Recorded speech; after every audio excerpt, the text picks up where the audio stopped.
जय श्री कृष्णा। राधे राधे दोस्तों आज मैं आप सभी भक्तों को लड्डू गोपाल की एक ऐसी लीला कथा सुनाऊंगी जिसे सुनकर आप हैरान रह जाएंगे। दोस्तों, जब हम अपने घर में विराजित भगवान श्री कृष्ण के बाल स्वरूप श्री लड्डू गोपाल की सेवा पूजा दिल से करते हैं, उनसे सच्चा प्रेम करते हैं, अपने लड्डू गोपाल अपने लाला का एक बच्चे की तरह ध्यान रखते हैं। पर दोस्तों, अगर किसी भी वजह से अगर हाथ से लड्डू गोपाल जी छूट जाते हैं या फिर धोखे से लड्डू गोपाल जी गिर जाते हैं और वो खंडित हो जाते हैं, तो क्या उन लड्डू गोपाल को विसर्जित कर देना चाहिए या फिर लड्डू गोपाल को ठीक करा के फिर से उनकी सेवा पूजा करनी चाहिए? दोस्तों, आप लोग यह कमेंट बॉक्स में जरूर बताइएगा। तो दोस्तों, ऐसे ही बेहद दुखद लीला कथा हमारे साथ शेयर की है मध्य प्रदेश में रहने वाली सीमा जी ने। दोस्तों, सीमा जी बताती हैं कि मैंने बचपन से ही लड्डू गोपाल की सेवा पूजा होते हुए देखी है। मेरे मायके में भगवान श्री कृष्ण के बाल स्वरूप श्री लड्डू गोपाल विराजित थे। मेरी मम्मा लड्डू गोपाल की सेवा बड़े प्रेम से करती थी। जब मैं छोटी थी तो मैं अपनी मम्मा को लड्डू गोपाल की सेवा करते हुए देखती थी और उनसे पूछती थी कि मम्मी, आप एक बच्चे की तरह लड्डू गोपाल की सेवा क्यों करती हो? तो वो मुझसे हमेशा यही कहती थी कि बेटा, ये तुम्हारे छोटे भाई हैं, भगवान श्री कृष्ण के बाल स्वरूप श्री लड्डू गोपाल हैं और मैंने इन्हें अपना पुत्र मान लिया है, इस नाते ये तुम्हारे छोटे भाई हो गए। जो भी भक्त लड्डू गोपाल की सेवा पूजा रिश्ते में बंधकर करते हैं, ठाकुर जी के साथ कोई ना कोई रिश्ता जोड़ लेते हैं, तो ठाकुर जी भी उनके साथ उसी रिश्ते के साथ जुड़ जाते हैं और वो एक छोटे बच्चे की तरह अपनी मैया के साथ नटखट लीलाएं करते हैं, चमत्कार करते हैं। सीमा जी बताती हैं कि जब मैं छोटी थी तो मेरे दिमाग में यह बात बैठ गई थी कि लड्डू गोपाल के साथ पुत्र का ही रिश्ता बनाना चाहिए। धीरे धीरे समय बीतता गया। बेटियां कब बड़ी हो जाती हैं पता ही नहीं चलता। जब मैं बड़ी हो गई तो मेरे मम्मी पापा ने अच्छा सा घर और बर देखकर मेरी शादी कर दी। सीमा जी बताती हैं कि जब मैं शादी के बाद अपने ससुराल गई तो मेरी ससुराल में लड्डू गोपाल विराजित नहीं थे। इनके ससुराल में सभी लोग दुर्गा माँ के भक्त थे। सब लोग दुर्गा माँ की ही पूजा किया करते थे और साथ में भगवान श्री कृष्ण के चित्रपट भी थे और मंदिर में कई देवी देवताओं के चित्रपट थे, लेकिन श्री विग्रह सिर्फ दुर्गा माता का था। सभी लोग दुर्गा माँ के अनन्य भक्त थे। नवरात्रि का त्योहार बड़ी धूमधाम से मेरी ससुराल में मनाया जाता था। सीमा जी बताती हैं कि मैं भी दुर्गा माता को मानती थी, लेकिन लड्डू गोपाल से मुझे बेहद प्रेम था। मैं उनसे बहुत प्रेम करती थी और बचपन से ही मैं अपनी मम्मा के साथ लड्डू गोपाल की सेवा पूजा करती आ रही थी, तो मुझे लड्डू गोपाल के बिना वो घर सूना सूना सा लगता था। जब इनकी शादी के कुछ महीने बीत गए तो इन्होंने एक दिन अपनी सासू माँ और अपने हस्बैंड से पूछा कि मैं लड्डू गोपाल की सेवा पूजा करना चाहती हूँ, क्या मैं यहाँ लड्डू गोपाल को विराजित कर सकती हूँ? इनकी सासू माँ और इनके हस्बैंड ने इनसे कहा कि हाँ, क्यों नहीं विराजित कर सकती हो,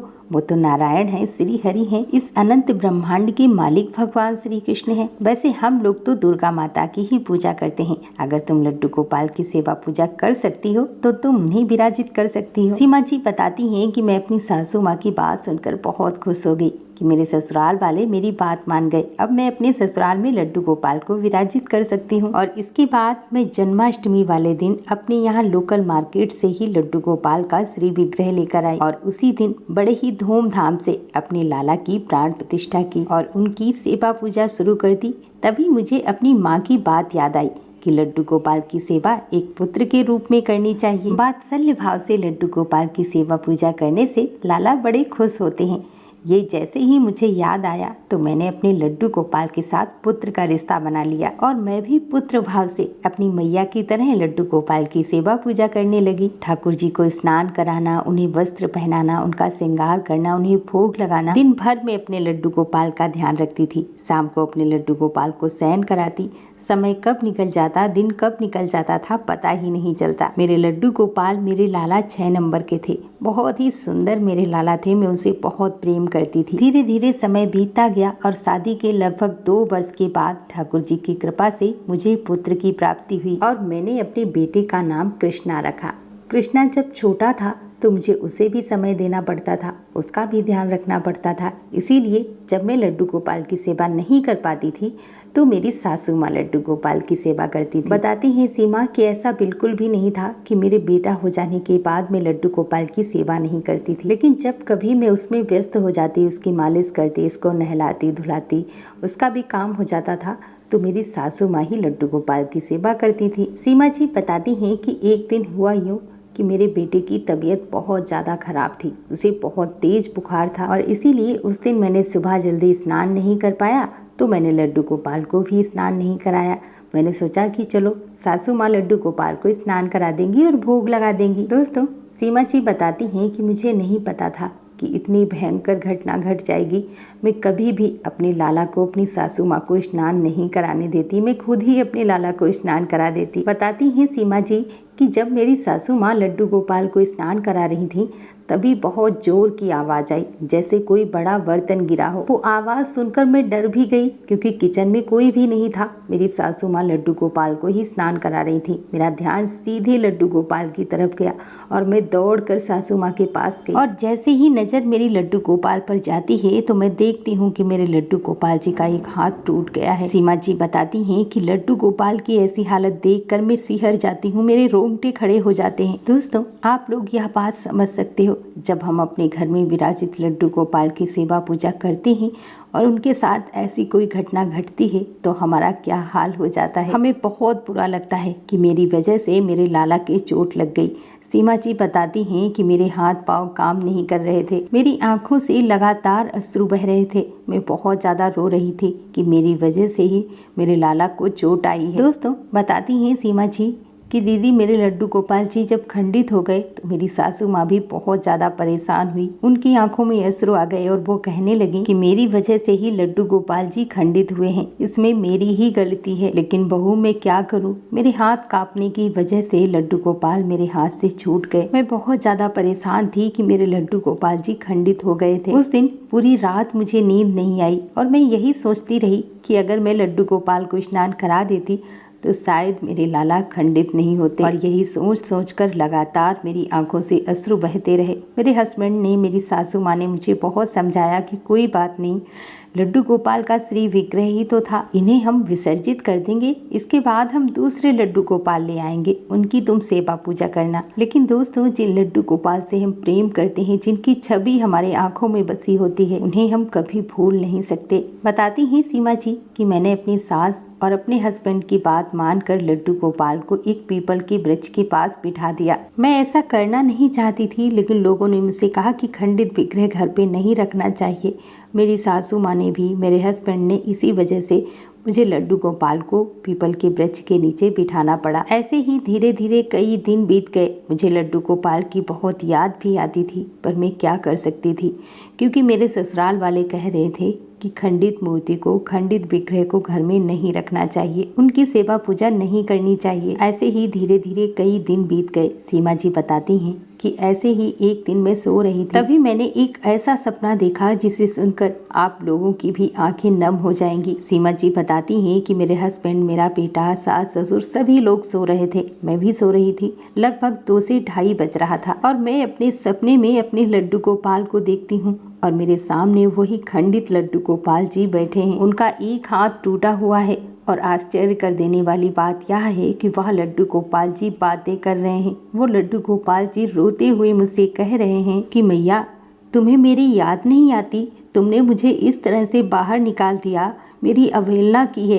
क्या तुम्हारे बेटे का अगर हाथ टूट जाए या बीमार पड़ जाए तो क्या तुम उसे अपने घर से बाहर निकाल दो? मैं भी तो आपका बेटा ही हूँ, फिर आपने मुझे घर से बाहर कैसे निकाल दिया? मैं यहाँ कब से बैठा हूँ, मुझे रात में यहाँ डर भी लगता है। मैया, मुझे घर पे ले चलो ना, मुझे ऐसे यहाँ अकेला मत छोड़ो, मुझे भी घर पे ले चलो, मैं खंडित नहीं हूँ। सीमा जी बताती हैं कि जैसे ही मैं यह सपना देखती हूँ, मैं आश्चर्य रह जाती हूँ और घबरा कर मेरी आँख खुल जाती है और मैं उठकर बैठ जाती हूँ और वही स्वप्न वाली बात मेरे कानों में गूंज रही थी। मेरी आंखों से लगातार अश्रु बह रहे थे। उतनी रात्रि में ही मैं अपने पति को जगाकर अपने स्वप्न की सारी बात उन्हें बताती हूँ, कैसे मेरे लड्डू गोपाल मेरे स्वप्न में आए और वो रो रहे हैं और मेरे लड्डू गोपाल, मेरे लाला मुझसे रोते हुए कह रहे हैं कि मैया, मुझे घर पे ले चलो। मेरी बात सुनकर मेरे पति मुझसे कहते हैं कि देखो, तुम लड्डू गोपाल को बहुत याद करती हो, उनसे बहुत प्रेम करती थी, तभी तुमने ऐसा सपना देखा है। लड्डू गोपाल थोड़ी ना किसी से ऐसे सपने में बात करते हैं। जब सुबह हुई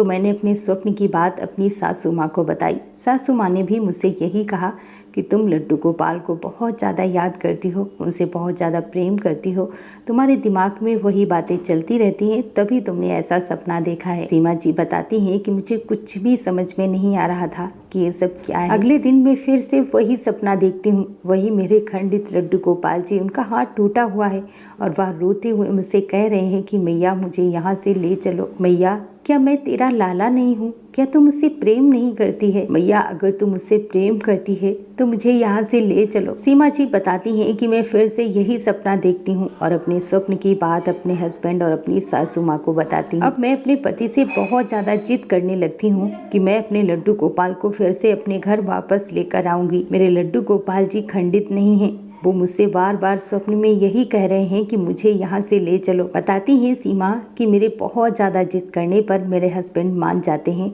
और वहाँ पर वो मुझे लेकर जाते हैं जहाँ पर मैं लड्डू गोपाल को छोड़ कर आई थी। और जब मैं उस वृक्ष के पास जाकर देखती हूँ तो वो लड्डू गोपाल जी वैसे ही बैठे हुए हैं। उनके श्री मुख को देखकर ऐसा लग रहा था कि मेरे लड्डू गोपाल जी बहुत रोए हैं, बहुत उदास है मेरे लड्डू गोपाल जी। इसके बाद मैं दौड़कर अपने लाला को अपनी गोद में उठा लेती हूँ। मेरी आंखों से लगातार अश्रु बह रहे थे। मेरे लाला को देखकर मुझे बार बार अपने स्वप्न की बात याद आ रही थी। इसके बाद मैं अपने लड्डू गोपाल को लेकर अपने घर आई और उनकी वैसे ही सेवा पूजा करने लगी जैसे मैं पहले किया करती थी। वैसे ही उनको स्नान कराती, उन्हें भोग लगाती, उन्हें वस्त्र पहनाती। बताती हैं सीमा जी कि ऐसे ही मैं यूट्यूब पर एक दिन वीडियो देख रही थी, तभी मैंने एक ऐसी वीडियो देखी जिसमें वो बता रही थी कि उनके यहाँ पर लड्डू गोपाल जी ठीक किए जाते हैं, खंडित लड्डू गोपाल जी का इलाज किया जाता है। उस वीडियो को देखकर मैं बहुत ज्यादा खुश हुई। वह वीडियो मैंने अपने हस्बैंड को भी दिखाई। उसे देखकर मैं बहुत ज्यादा खुश भी हुई।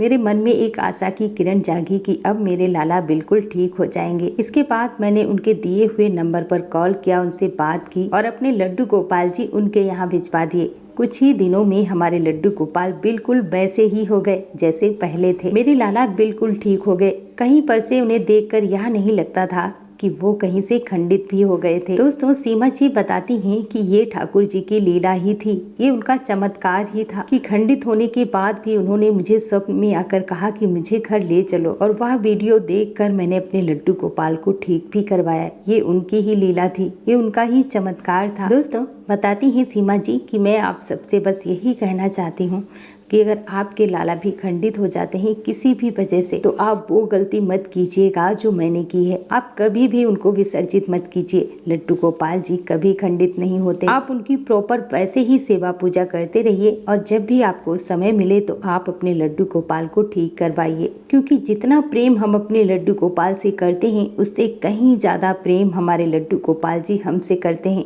तो वो हमसे दूर कैसे रह सकते हैं जब हम अपने लड्डू गोपाल से दूर नहीं रह सकते। और दोस्तों, जब हम वात्सल्य भाव से लड्डू गोपाल की सेवा पूजा करते हैं, पुत्र भाव से अपने लाला की सेवा पूजा करते हैं, तो उन्हें कैसे विसर्जित कर सकते हैं। दोस्तों, आप सभी लोग यह बात कमेंट बॉक्स में जरूर बताइएगा कि खंडित लड्डू गोपाल को विसर्जित करना चाहिए कि नहीं। अपना अनुभव अवश्य शेयर कीजिएगा। और दोस्तों, मेरे साथ एक बार प्रेम से बोलो लड्डू गोपाल की जय, कृष्ण कन्हैया की जय। जय जय श्री राधे।